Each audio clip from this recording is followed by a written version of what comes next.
जय जगदंब. नमो आदेश. मी प्राध्यापक मुकुंदनाथ आंधळे सर. सार्वजनिक गणेश उत्सव तोंडावरती येऊन ठेपलेला आहे.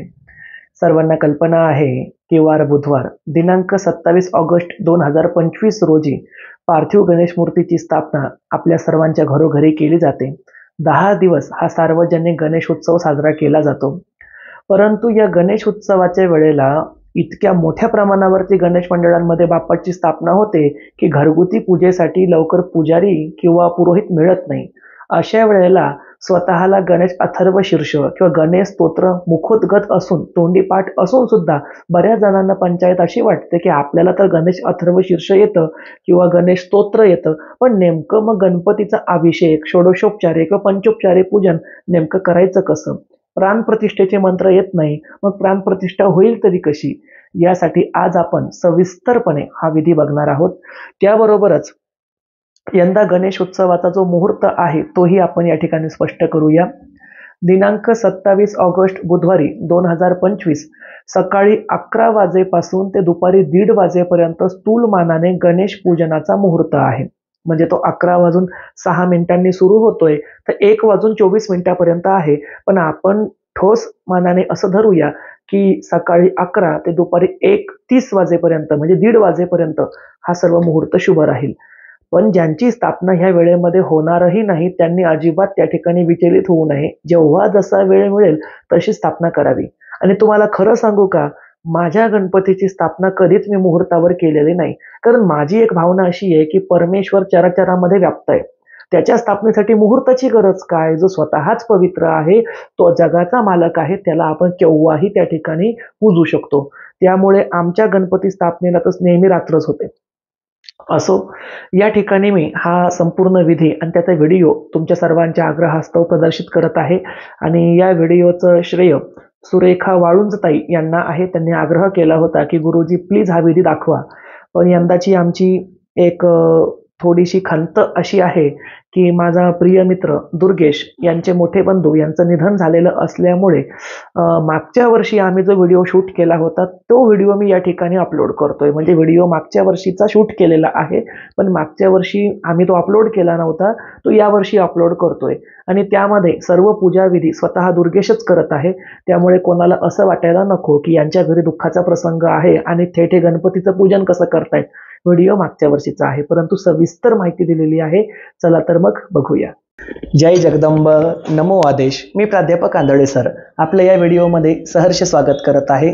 सर्वात प्रथम तर आपल्या चॅनलच्या सर्व दर्शकांना आणि सबस्क्रायबरला तसेच जगदंबा देवी संस्थान देऊळगाव राजाच्या समस्त शिष्य परिवाराला, उपासकांना आणि भक्तांना सार्वजनिक गणेशोत्सवाच्या हार्दिक हार्दिक शुभेच्छा. मला एक विनंती करण्यात आली होती की गुरुजी तुम्ही तुमची गणपती स्थापना कशी करता, जर शक्य असेल तर याचा व्हिडिओ बनवा. तर ही मागच्या वर्षी मला रिक्वेस्ट करण्यात आली होती, परंतु मागच्या वर्षी ऑलरेडी स्थापना झाल्यामुळे मला तो व्हिडिओ काही आपल्या सर्वांपर्यंत पोहोचवता आला नाही. त्यामुळे यावर्षी मी आगाऊपणेच या ठिकाणी याची शूटिंग करून ठेवत आहे आणि आपल्या सर्वांच्या आग्रहासाठी हा व्हिडिओसुद्धा आपल्या चॅनलवरती अपलोड करत आहे. या व्हिडिओमध्ये आपण गणपती बाप्पाची आपण षोडशोपचारे पूजा, प्राणप्रतिष्ठा ही घरच्या घरी कशी करावी हे संपूर्णपणे दाखवणार सुद्धा आहे. या ठिकाणी प्रातिनिधिक स्वरूपामध्ये संपूर्ण शिष्य परिवाराचा प्रतिनिधी म्हणून दुर्गेश कामे यांना मी यजमान स्वरूप म्हणून बसवलेलं आहे. या ठिकाणी ते आपल्या संपूर्ण चॅनलचे सबस्क्रायबर, त्याबरोबरच जगदंबा देवी संस्थांचे भक्त, उपासक आणि शिष्यमंडळ या सर्वांच्या त्या ठिकाणी प्रतिनिधिक स्वरूपामध्ये बहुआयामी संकल्प करून ही पूजा करणार आहेत. जेणेकरून आपल्या सर्व दर्शकांना, भक्तांना, उपासकांना, चॅनलच्या सबस्क्रायबरांना बाप्पांचा आशीर्वाद त्या ठिकाणी भरभरून मिळावा, हा त्यामागचा उद्देश. आता या ठिकाणी आपण पूजेची मांडणी कशी केलेली आहे ती एकदा दाखवून देऊ. या ठिकाणी बघा, पाठीमागे तुम्ही बघत आहात ती म्हणजे गणपती बाप्पाची उजव्या सोंडेची पाषाणी मूर्ती आहे. ही नेहमीची आपली जगदंबा देवी मंदिरामध्ये असणारी पाषाणी गणपती बाप्पाची मूर्ती, ती सुद्धा या ठिकाणी आपण ठेवून घेतलेली आहे. तिच्याच समोर आपण या ठिकाणी पार्थिव गणेशाची ही मूर्ती ठेवलेली आहे आणि यंदाचं वैशिष्ट्य म्हणजे आपण जगदंबा देवी संस्थानमध्ये स्थापन केलेला हा पार्थिव गणपती हा दगडूशेठ हलवाई स्टाईलमध्ये आहे, दगडूशेठ हलवाईच्या रूपामध्ये आहे. त्याबरोबरच संपूर्ण शेंद्री रंगाचा असा हा मंगलमूर्ती बाप्पा आहे. या ठिकाणी सांगायचं वैशिष्ट्य म्हणजे पाषाणी मूर्तीची सोंड सुद्धा उजवीकडेच आहे आणि आपल्या दगडूशेठ हलवाई या स्वरूपामध्ये बनवून घेतलेल्या गणपतीची सोंड सुद्धा मी उजवीकडेच तयार करून घेतली आहे. या ठिकाणी सांगायला आनंद वाटतो की हा पंचगव्यापासून तयार केलेला असा गणपती आहे. म्हणजेच हा तयार करत असताना त्यामध्ये गाईचं दूध, गाईचं गोमूत्र, गाईचं शेण, त्याबरोबर शेतातील काळी माती, गाईचं तूप आणि गाईचं म्हणजे थोडक्यामध्ये गाईचे पदार्थ ज्या ठिकाणी 5 एकत्र होतात त्याला पंचगव्य म्हणतात. पंच म्हणजे 5, गव्य म्हणजे गाईपासून प्राप्त होणारं. तर अशी ही धर्मशास्त्रानुसार अतिशय उत्तम अशी काळ्या मातीपासून बनलेली गणेशाची मूर्ती आपण ठेवलेली आहे. आता या मूर्तीच्याच बाजूला आपण काही गोड फळे सुद्धा ठेवली, जसं त्या ठिकाणी केळी आहे, या ठिकाणी डाळिंब आणि नाशपाती आहे. याबरोबरच आपण या ठिकाणी गोड पाण्याचा शहाळा सुद्धा ठेवून घेतलेला आहे. इथे बाजूलाच आपण मंगल कलश सुद्धा भरून घेतलेला आहे. हा कलश भरताना आपण या ठिकाणी ह्या पात्रामध्ये किंवा लोट्यामध्ये त्या ठिकाणी शुद्ध पाणी, हळद, कुंकू, 1 सुपारी, 1 रुपयाचं सुट्टं नाणं, थोडासा कापूर आणि अक्षदा हे सर्व ह्या कुंभामध्ये या घाटामध्ये आपण टाकून घेतलेलं आहे. या कलशाला आपण 5 विड्याची पानं आपण लावून घेतलेली आहे. तुम्ही आम्रपल्लव म्हणजे आंब्याची 5 पानं सुद्धा लावू शकता आणि त्यावरती आपण श्रीफळ म्हणजेच हा नारळ ठेवून घेतलेला आहे. अशा पद्धतीनुसार हा मंगल कलश या ठिकाणी आपण स्थापन करत आहोत. त्यानंतर या ठिकाणी आपण अखंड नंदादीप म्हणजेच त्या ठिकाणी असणारी समई प्रज्वलित करून घेतली आहे. एखाद्या वेळेला समई विझली तरी हरकत नाही, ती पुन्हा प्रज्वलित करता येते, परंतु जोपर्यंत आपली पूजा विधी आणि प्राणप्रतिष्ठा विधी सुरू आहे तोपर्यंत तो दिवा विझू नये एवढा मात्र संकेत आपल्याला पाळावा लागतो. यानंतर आपण समोर बघत आहोत एका कोऱ्या ब्लाऊजच्या पीसवरती, कोऱ्या कापडावरती मी 5 विड्याची पानं मांडून ठेवलेली आहे आणि ह्या विड्यांच्या पानावरती आपण सुपारी, हळकुंड, बदाम, खारीक, बदाम आणि त्या ठिकाणी असणारी खारीक, असे खोबऱ्याचा तुकडा, अशी 5 सुमंगल फळे ही पंचमहाभूतांचं प्रतीक म्हणून, बरकतीचं आणि मांगल्याचं प्रतीक म्हणून ती सुद्धा ठेवून घेतलेली आहे. अशा पद्धतीनुसार या ठिकाणी आपली ही पूजेची मांडणी झाली. यानंतर आता आपण साहित्य काय घेतलं यावर सुद्धा एक नजर फिरवूया. या ठिकाणी आपण गणपती बाप्पाला त्या ठिकाणी वाहण्यासाठी अक्षदा आहे, त्याबरोबरच गाईचं थोडंसं तूप आपण घेतलंय. त्याचा काय उपयोग ते आपण थोड्या वेळाने बघूया. थोडासा या ठिकाणी शेंदूर सुद्धा आपण बाप्पांना अर्पण करण्यासाठी घेतला, कारण गणपती बाप्पा हा सिंदूर चर्चित असतो म्हणून त्याला शेंद्राचा मान आहे. हळद आणि कुंकू घेतलेला आहे. एक सुवासिक द्रव्य म्हणून अत्तरची बॉटल आपण घेतलेली आहे.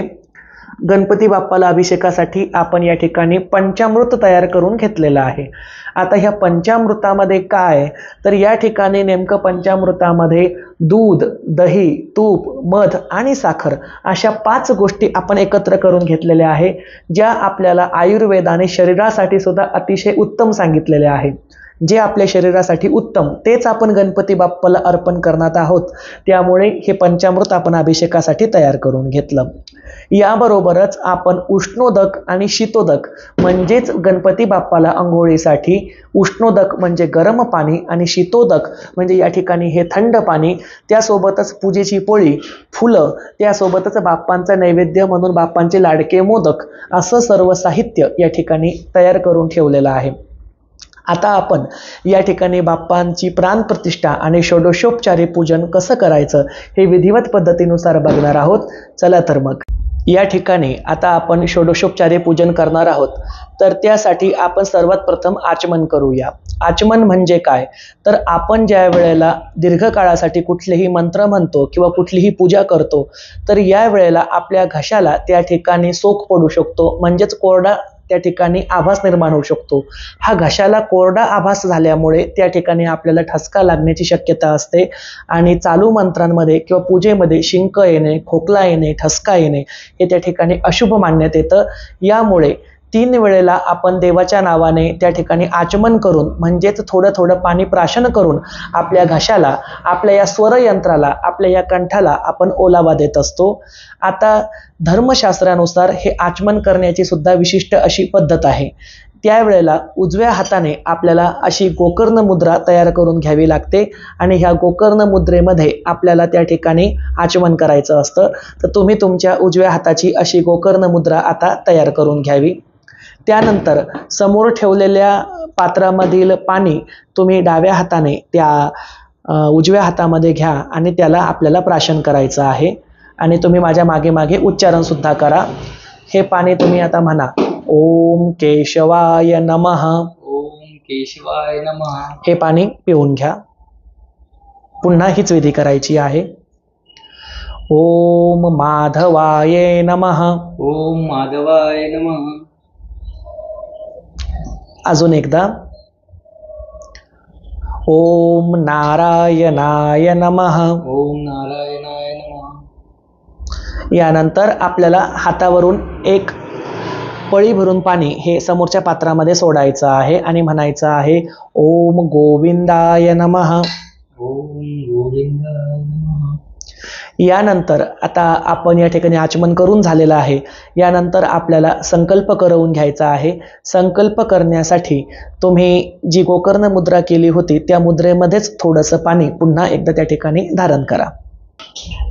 गोकर्ण मुद्रा करून आपण तिच्यामध्ये जे पाणी धारण केलं आहे, या पाण्यामध्ये तुम्ही आता थोडंसं हळद कुंकू आणि थोड्याशा अक्षदा टाकून घ्यायच्या आहे. आणि यानंतर माझ्या पाठीमागे आपल्याला संकल्प बोलायचा आहे. तो तुम्ही बोलावा. ओम ओम ओम ओम आद्य आद्य मम मम सर्वेषां कुटुंबियानां जगदंबा देवी जगदंबा देवी संस्थान समस्त भक्त परिवार शिष्य समुदाय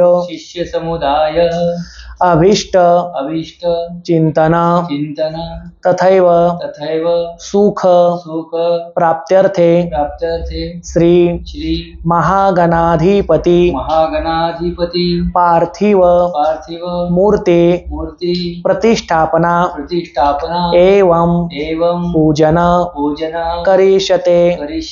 ते पाणी तुम्ही आता हातावरून खाली सोडावं. यानंतर आपल्याला गणपती बाप्पाचं ध्यान करायचं आहे. हे ध्यान करण्यासाठी तुम्ही आता हात जोडून बसावं आणि माझ्या मागे मागे तुम्ही गणपती बाप्पाचं ध्यान करावं. ओम वक्रतुंड महाकाय सूर्यकोटि समप्रभ निर्विघ्नं कुरु मे देव सर्वकार्येषु सर्वदा. यानंतर आपल्याला गणपती बाप्पाचं जे आहे तर या ठिकाणी प्राणप्रतिष्ठा करून घ्यायची आहे. ही प्राणप्रतिष्ठा झाल्याच्या नंतर त्यानंतर आपल्याला बाकीचे षोडशोपचार विधी म्हणजेच 16 उपचारांचे विधी गणपती बाप्पावरती करायचे आहे. तर या ठिकाणी गणपती बाप्पाच्या मूर्तीची प्राणप्रतिष्ठा करण्यासाठी काही विशिष्ट मंत्र असतात, परंतु इथे एकदम आपण सोप्यातील सोपी पद्धत दाखवत आहोत. त्यामुळे कुठलेही प्राणप्रतिष्ठापनेचे मंत्र न म्हणता फक्त 15 वेळेला ओंकाराचा उच्चार करून आपण ह्या गणपती बाप्पाच्या पार्थिव मूर्तीमध्ये प्राणांची स्थापना म्हणजेच पंचदश संस्कारांची स्थापना करणार आहोत. आता ती करण्यासाठी तुम्ही तुमचा डावा हात हा स्वतःच्या हृदयावरती ठेवून घ्यावा आणि उजवा हात हा गणपती बाप्पाच्या हृदयावरती म्हणजे डाव्या छातीवरती ठेवावा.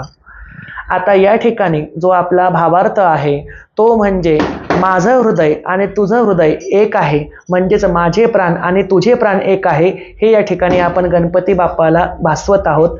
आणि या ठिकाणी आपण एकूण 15 वेळेला प्रणव उच्चार म्हणजेच ओंकाराचं उच्चारण करणार आहोत. तुम्ही माझ्या मागे मागे 15 वेळेला ओंकाराचं उच्चारण करावं. ओम ओम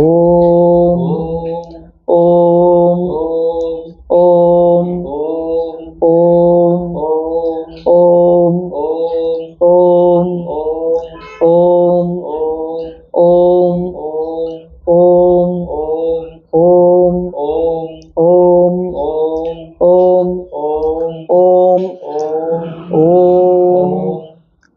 काढून घ्या.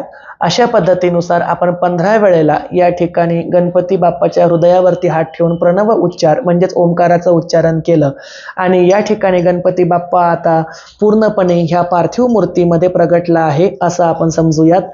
ही मूर्ती काळ्या मातीपासून बनलेली असल्यामुळे तिला पार्थिव मूर्ती असं म्हटलं जातं. आता या ठिकाणी जे काही विधी आपल्याला करायचे आहे हे सर्व विधी आपण या ठिकाणी असणाऱ्या छोट्या ह्या पितळी मूर्तीवरती करणार आहोत. जर कोणाकडे पितळी मूर्ती अवेलेबल नसेल तर मग तुम्ही अशा वेळेला एक सुपारी ठेवून त्या सुपारीवरती संपूर्ण विधी केले तरी सुद्धा चालतात, परंतु माझ्याकडे इथे पितळी मूर्ती आहे त्यामुळे हे सर्व उपचार आपण ह्या पितळी मूर्तीवरती करणार आहोत. याचं कारण असं की जी पार्थिव गणेश मूर्ती असते या पार्थिव गणेश मूर्तीवरती जर आपण पंचामृताचा किंवा दह्या दुधाचा अभिषेक केला तर तिला क्षती पोहोचते. त्यामुळे आपण औपचारिकरित्या हे सर्व विधी या पितळी मूर्तीवरती करूया. ज्यांच्याकडे पितळी मूर्ती नसेल त्यांनी ह्या मूर्तीच्या ऐवजी छोटी सुपारी घेतली तरी सुद्धा चालतं. मग आता सुपारीचा गणपती असो किंवा या ठिकाणी असणारा पितळेचा गणपती असो, आपण तिच्यावरती हे सर्व विधी कसे करायचे हे आता क्रमवार पद्धतीने बघूया. चला तर मग या ठिकाणी आता आपण षोडशोपचार विधी करण्यासाठी गणपती बाप्पाची मूर्ती खाली घ्यायची आहे. तर ज्या ठिकाणी ताटामध्ये किंवा ताम्हणामध्ये तुम्ही ही पितळेची मूर्ती ठेवणार आहात त्या ठिकाणी थोड्याशा अक्षता तुम्ही वाहून त्यावरती नंतर ही पितळी गणेशाची मूर्ती ठेवावी.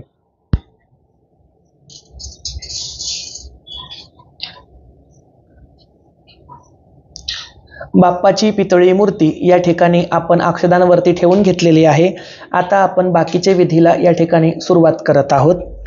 या ठिकाणी बघा, ज्या काही वस्तू आपण पूजामध्ये वापरलेल्या आहेत या वस्तू ह्या अनेक व्यक्तींच्या नजरेखालून आणि हाताखालून बाजारामध्ये गेलेल्या असतात.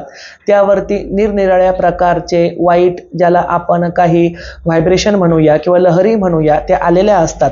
या सर्व गोष्टींची बाधा आपल्या षोडशोपचार पूजेमध्ये पोहोचू नये यासाठी आपण त्या ठिकाणी वस्तूंची शुद्धता करणार आहोत.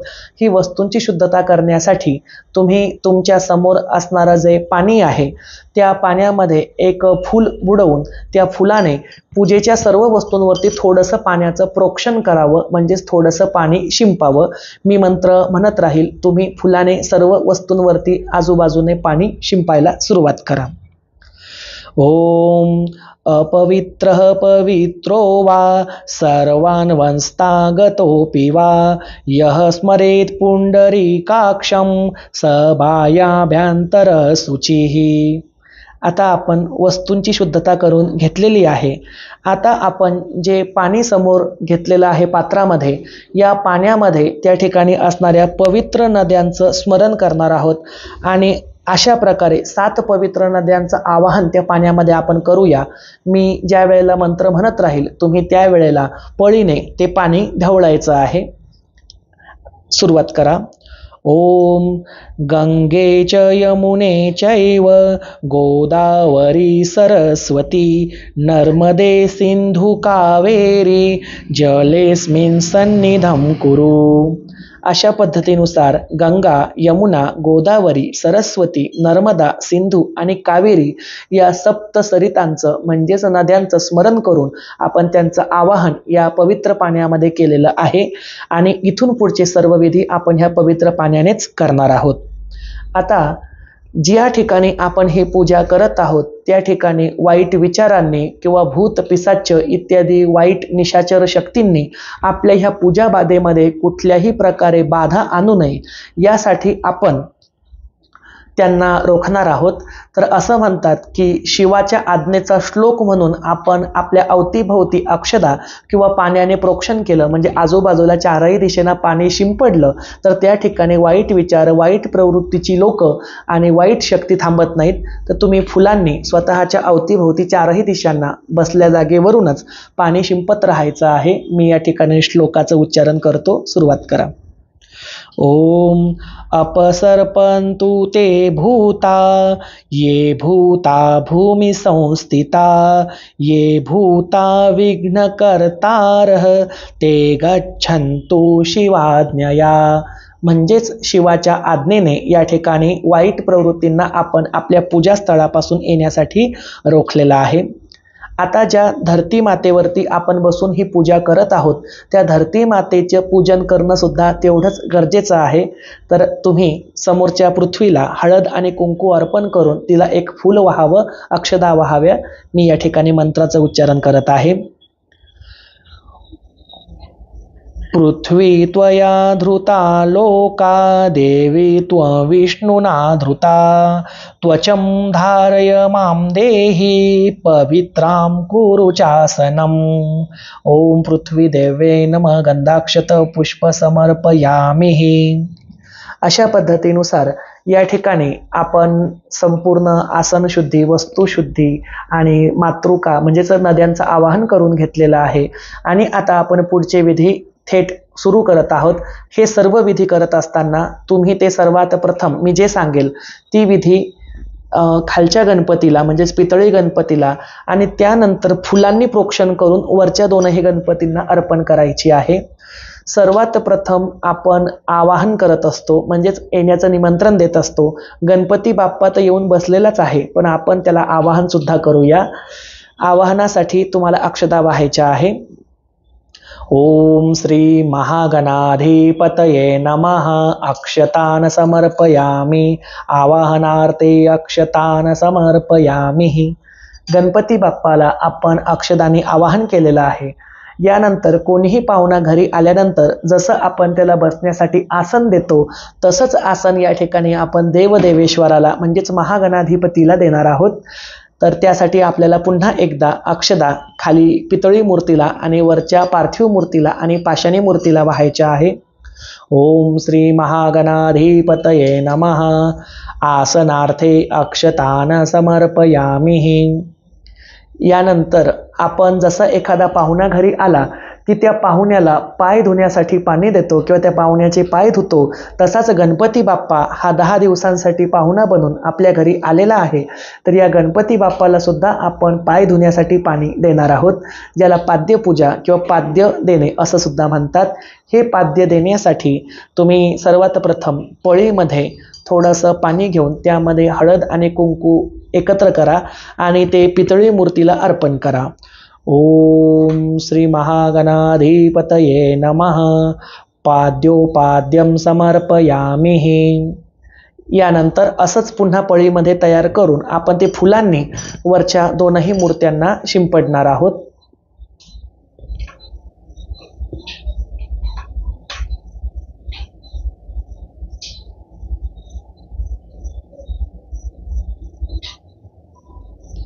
अशा पद्धतीनुसार आपण गणपती बाप्पाला पाय धुण्यासाठी पाणी त्या ठिकाणी दिलं. आता या ठिकाणी आपण गणपती बाप्पाला त्या ठिकाणी असणारं काय म्हणूया त्याला, स्नान म्हणूया किंवा अंघोळ म्हणूया, ती सुद्धा आपण घालायची आहे. तर अंघोळ घालण्यासाठी आपण या ठिकाणी गणपती बाप्पाला सर्वात प्रथम जे आहे ते पाण्याने स्नान घालूया.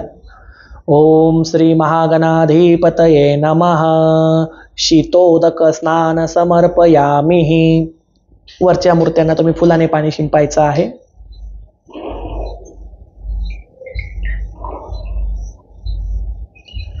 अशा पद्धतीनुसार आपण पाण्याचं स्नान घालून झाल्याच्या नंतर या ठिकाणी आपला विषय येतो तो म्हणजे गणपती बाप्पाला अभिषेक करण्याचा.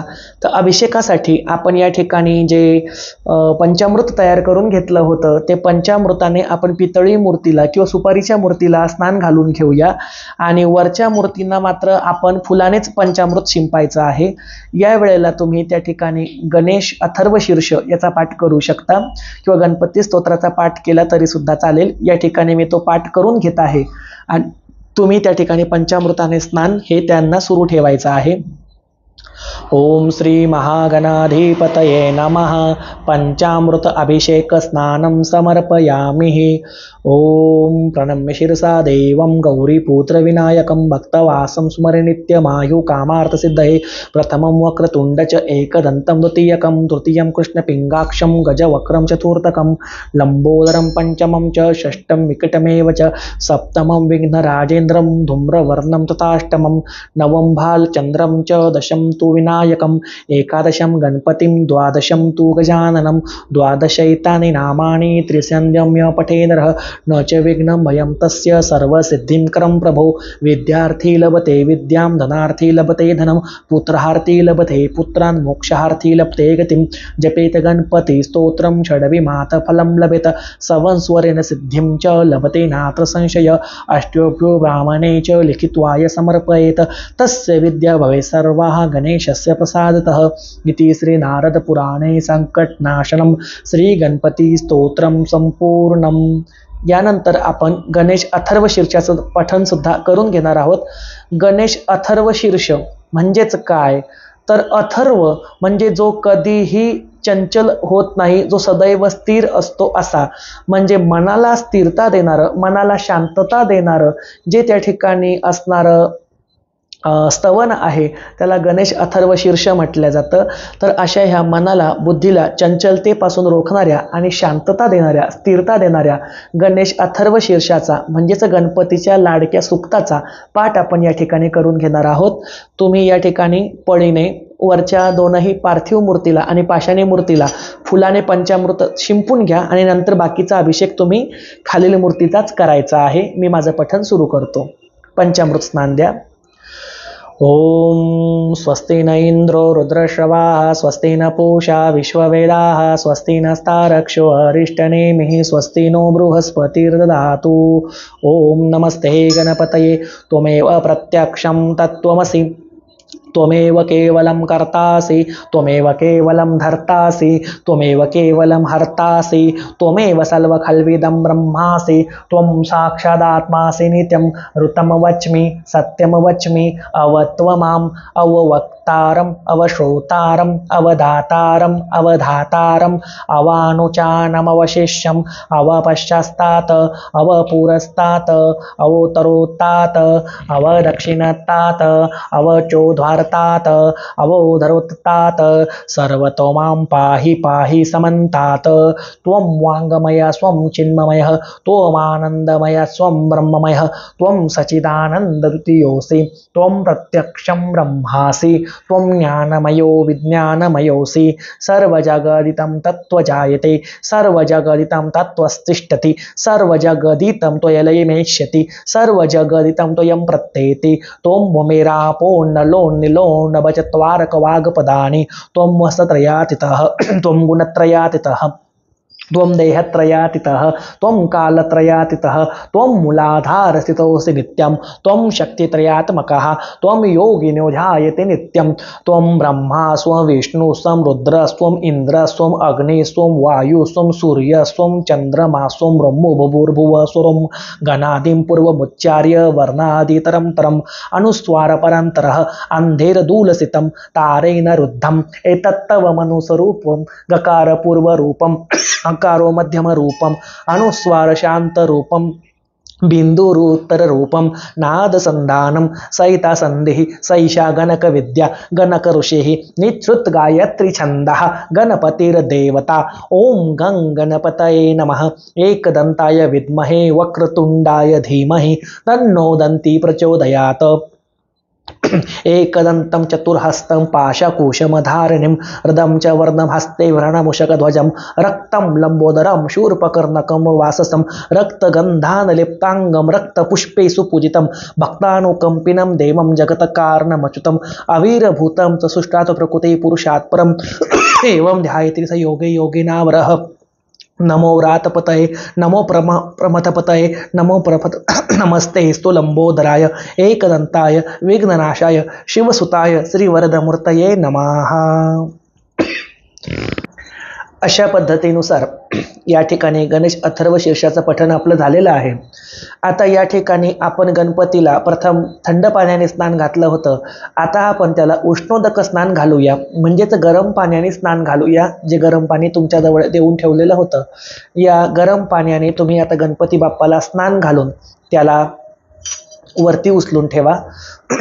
ओम श्री महागणाधिपतये नमः। उष्णोदक स्नान समर्पयामि।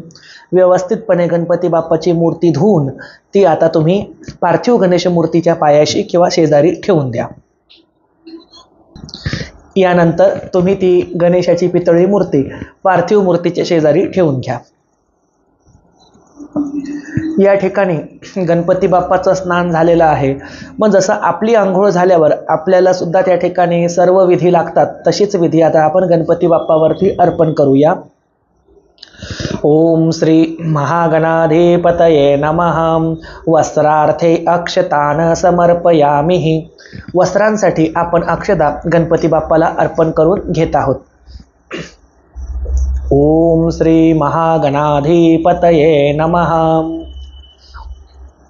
कार्पास वस्त्र समर्पयामि. इथे आपण जी कापसाची वस्त्र तयार करून घेतली होती, तर ही कापसाच्या वस्त्रांना कार्पास वस्त्र असं म्हटलं जातं. तर ही तुम्ही त्या ठिकाणी पार्थिव मूर्तीला आणि वरच्या मूर्तींना अर्पण करून घ्या. कापसाच्या वस्त्रांमध्ये जे हे आपल्याला गाठी दिसतात, या गाठींमध्ये हळद आणि कुंकवाचा स्पर्श केलेला असतो. तसेच कापसाच्या वस्त्रमाळांना त्या ठिकाणी कापसाचे मणी असं सुद्धा म्हणतात. तर या ठिकाणी गणपती बाप्पाला आपण कापसाची वस्त्र अर्पण करून घेतलेली आहे. गणपतीला कापसाची वस्त्र अर्पण करून झालेली आहे. त्यानंतर आता आपण पुढचा विधी करणार आहोत. यानंतर आपण गणपती बाप्पाला त्या ठिकाणी सुगंधित द्रव्य, जसं आपण डोक्याला सुगंधित तेल लावतो, तसंच गणपतीच्या शरीराला सुद्धा आपण सुगंधित परिमल द्रव्य म्हणून जी अत्तराची बॉटल ठेवली होती, ते अत्तर अर्पण करायचं आहे. अत्तर अर्पण करण्यासाठी तुम्ही देवाच्या बोटावर म्हणजे अनामिकेवरती अत्तर घेऊन ते गणपतीच्या सोंडेला थोडं थोडं लावावं. श्री महागणाधिपतये नमः. सुगंधित परिमल द्रव्यम समर्पयामि. या ठिकाणी आता आपण गणपती बाप्पाला हळद आणि कुंकू आणि याबरोबरच शेंदूर अर्पण करून घेणार आहोत. ओम श्री महागणाधिपतये नमः. हरिंद्रा कुंकुम समर्पयामि.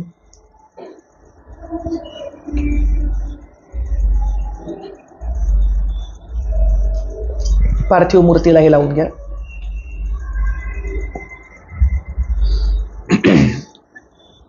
यानंतर आपण चुटकीने थोडासा शेंदूर हा गणपती बाप्पाला अर्पण करायचा आहे, अगदी थोडासा. श्री महागणाधिपतये नमः. सिंदूर समर्पयामि.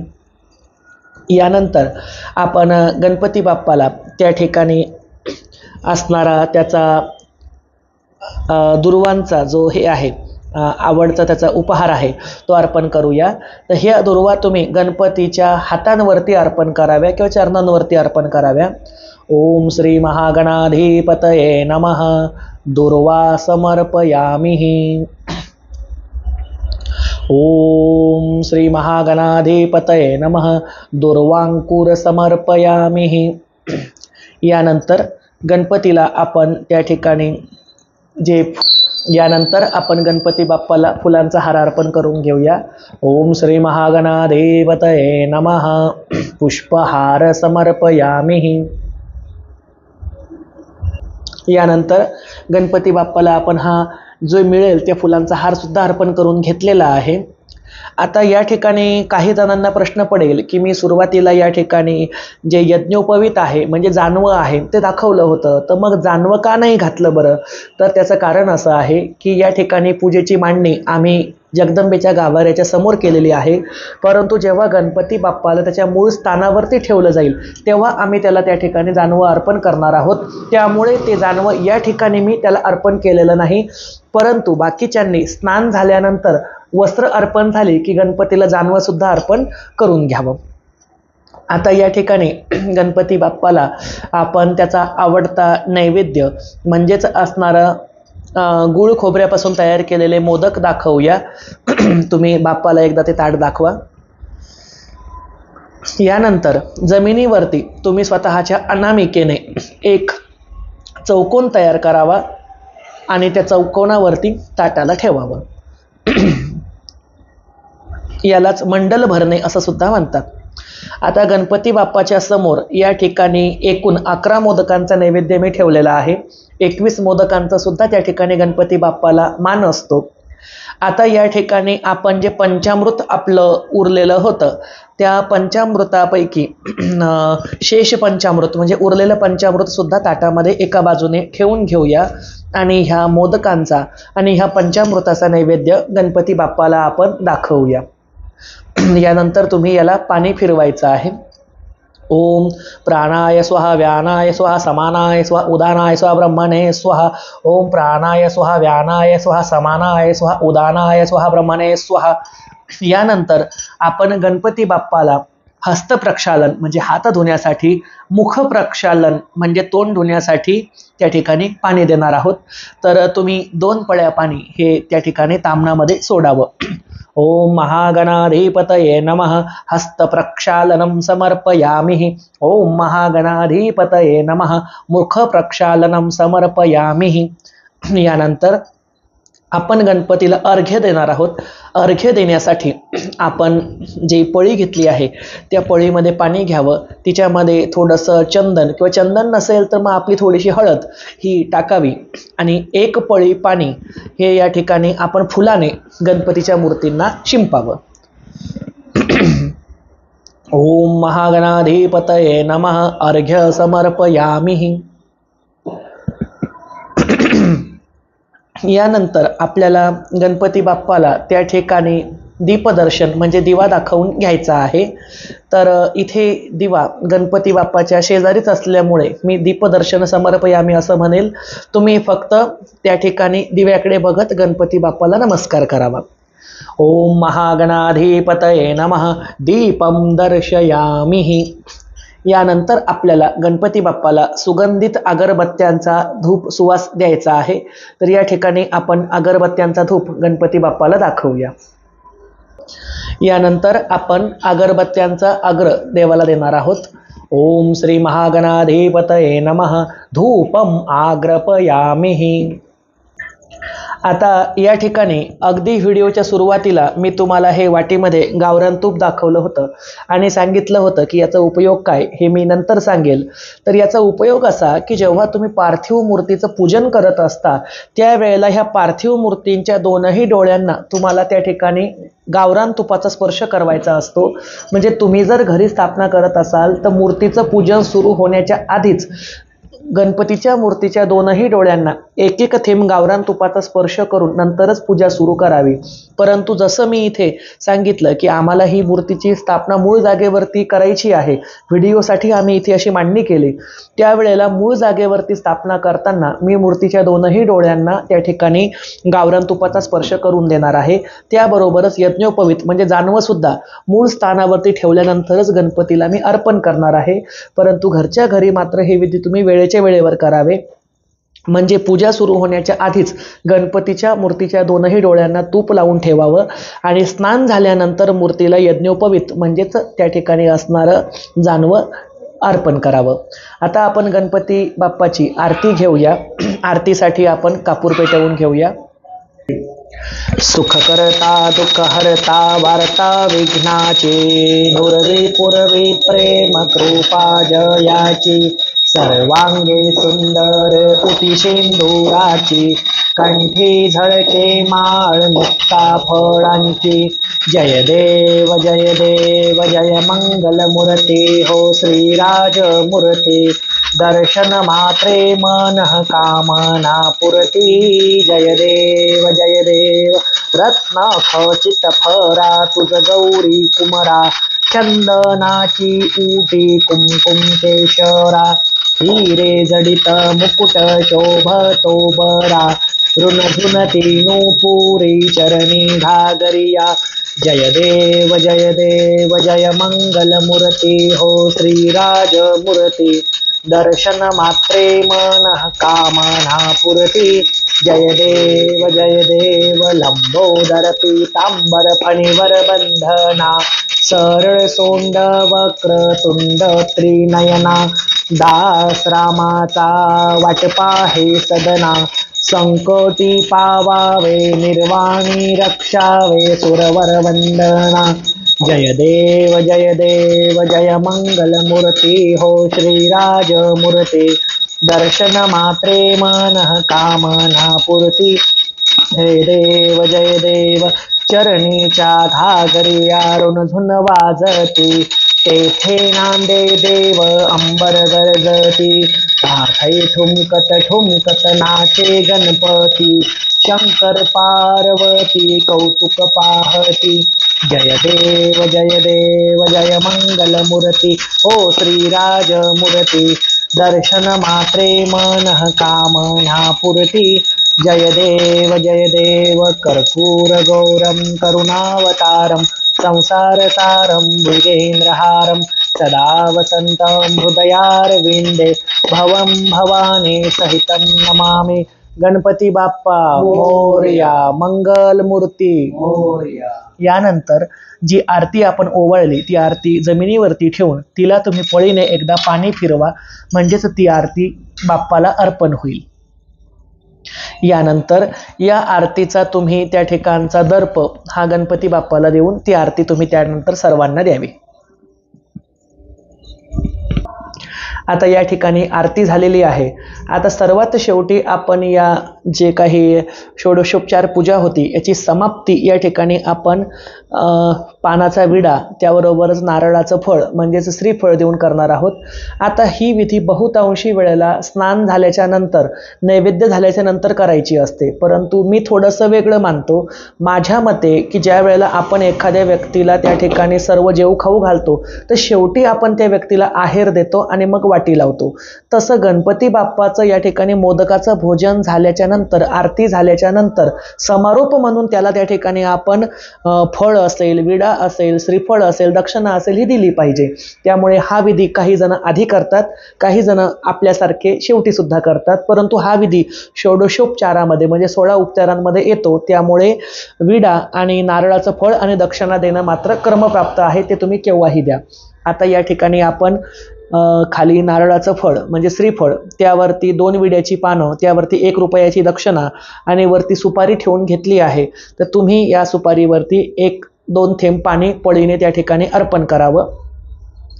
ओम श्री महागणाधिपतये नमः.